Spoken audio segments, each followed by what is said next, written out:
Merhaba canlar, bugün sizlerle birlikte inanılmaz güzel bir custom klavye inceliyor olacağız. Beni ilk defa bu videodan tanıyanlar için Flamecan kanalı fiyat, performans ve parasını hak edecek prime ürünleri inceleyen bir kanal.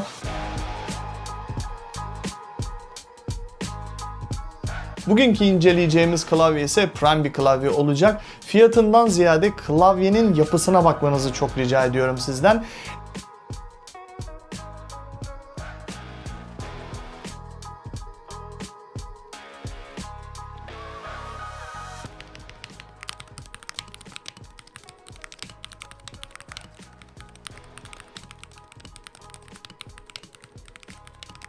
Hazırsanız şimdi introdan sonra videoya geçebiliriz. Let's go!